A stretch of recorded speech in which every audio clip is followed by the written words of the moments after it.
देख रहा हूँ मोतिहारी के number 1 news channel Republic 7 Bhojpuri.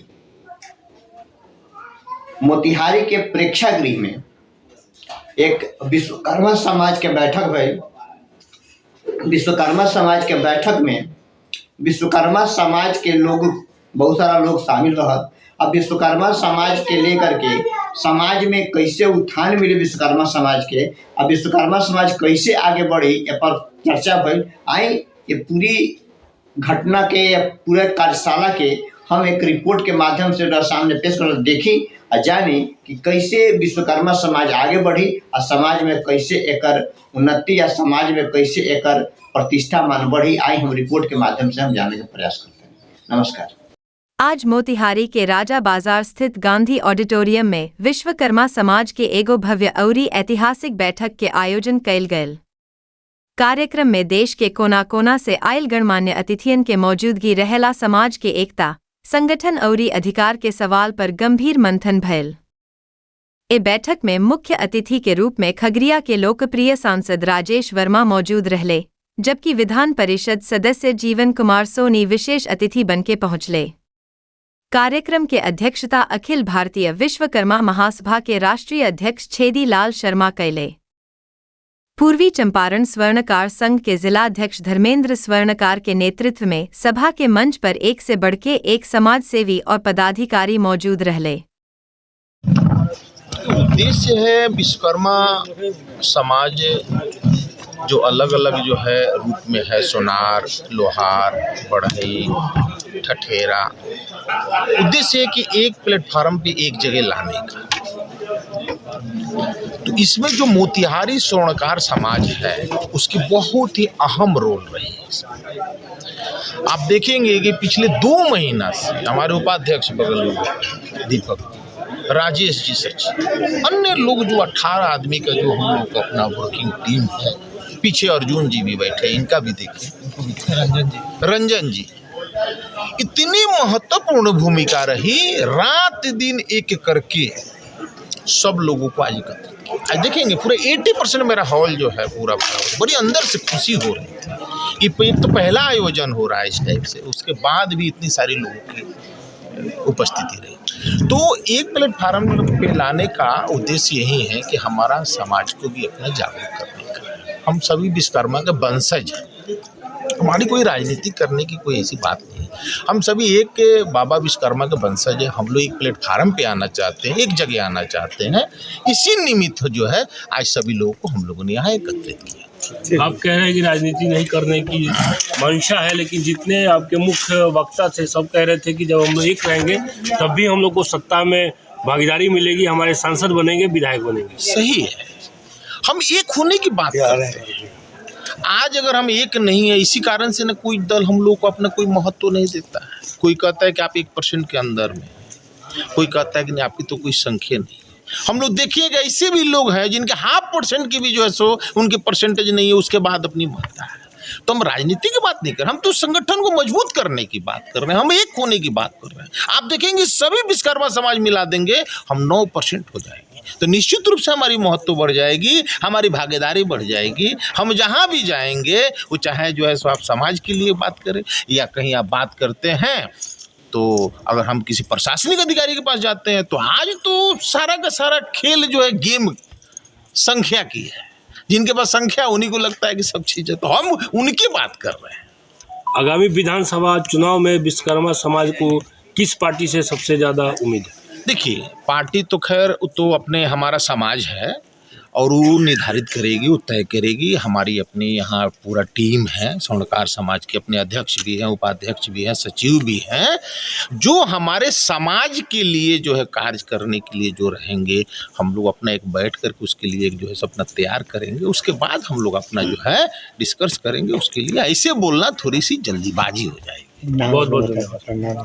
सत्याग्रह की धरती पर एक बिगुल फूका गया। आज से 20 बरस पहले नगर भवन जो सभागार है उसमें विश्वकर्मा समाज का एक बैठक किया गया। उसमें हमारे मुजफ्फरपुर के जो विधायक थे विजेंद्र चौधरी जी आए हुए थे और एक बहुत बड़ा मैसेज गया था। लेकिन कुछ कारणवश विश्वकर्मा समाज जो अखिल भारतीय विश्वकर्मा महासभा है ये थोड़ा शिथिल हो गया था। आज हम नौजवानों के ऊपर ये जिम्मेवारी आ गई है कि अखिल भारतीय विश्वकर्मा महासभा जो राष्ट्रीय स्तर पर है, बिहार में इसकी थोड़ा सा सुस्त है, उसको हम लोग चंपारण की धरती से इसको बिगुल फूंक दिए हैं। और आपको बता दें कि पूरे देश में अखिल भारतीय विश्वकर्मा सभा जो है ये काफ़ी मजबूत है। अखिल भारतीय विश्वकर्मा महासभा में 5 उपजातियों का एक समूह है, जिसमें सोनार, लोहार, बढ़ई, शिल्पीकार और मूर्तिकार, ये हम सभी लोग एकत्रित होकर एक प्लेटफॉर्म पर आ करके एक मैसेज देना चाहते हैं कि हम व्यावसायिक वर्ग में हम 5 लोग मिल के पूरे देश की जनसंख्या के 8 से 10% है, तो हमारी भी भागीदारी राजनीतिक क्षेत्र में सत्ता में हो। राजनीति की महत्वाकांक्षा नहीं है, लेकिन उस प्लेटफॉर्म पर हो, उस लोकसभा और विधानसभा में हो कि हमारे आवाज़, हमारी जाति, हमारे विश्वकर्मा महासभा के लोगों को जो डिमांड है, जो उसको उपेक्षा करके रखा गया है, उसको मान सम्मान के लिए हम अपनी आवाज़ को वहाँ सदन तक रख सके। और सभी अखिल भारतीय विश्वकर्मा महासभा के जितने भी उपजाति हैं, मैं उनसे निवेदन करना चाह रहा हूँ कि आप इसके साथ आएँ और आप ही में से कोई नौजवान, कोई लड़का उभर कर नेतृत्व करेगा और हमारी बात भी सरकार तक जाएगी और सरकार को हमारी बात माननी पड़ेगी। धन्यवाद।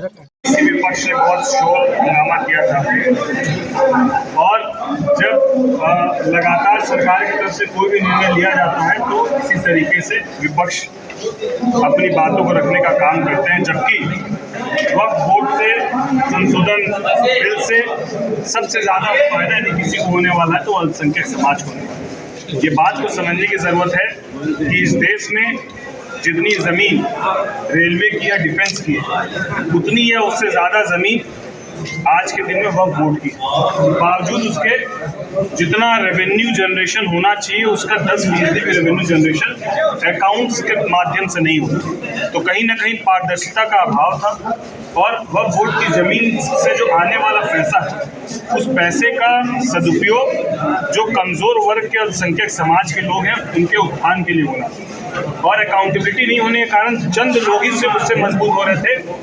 वो पिछड़े, वो गरीब अल्पसंख्यक समाज के लोगों को इसका फायदा नहीं मिल रहा है। तो अकाउंटेबिलिटी सुनिश्चित हो, इसके लिए वह बोर्ड संशोधन किया गया, यह उनके हित के।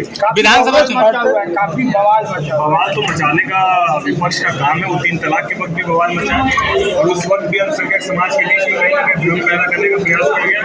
आज आप 3 तलाक के विषय में अल्पसंख्यक समाज की महिलाओं के पास जाइए, देखिए वो कितना उसका सराहना करके ठीक उसी तरीके से एक समय अंतराल के बाद खुद अल्पसंख्यक समाज के लोग कहेंगे इनकी राजनीति अस्तित्व जो है वो एक लास्ट ये था हिंदू मुसलमान वाला कि अल्पसंख्यक समाज हमारे साथ है, हम अल्पसंख्यक समाज के हितैषी हैं। जो विपक्ष कहता था इस कानून के लागू होने के बाद कुछ वक्त के बाद उनका वो वोट बैंक जो सुरक्षा उनको दिख रहा है, इसीलिए बवाल। सर, विधानसभा चुनाव में कांग्रेस पार्टी के बड़े बड़े नेता लगातार कैंपेनिंग बिहार में कर रहे हैं, अब खड़गे जी भी आने वाले हैं, क्या असर पड़ेगा?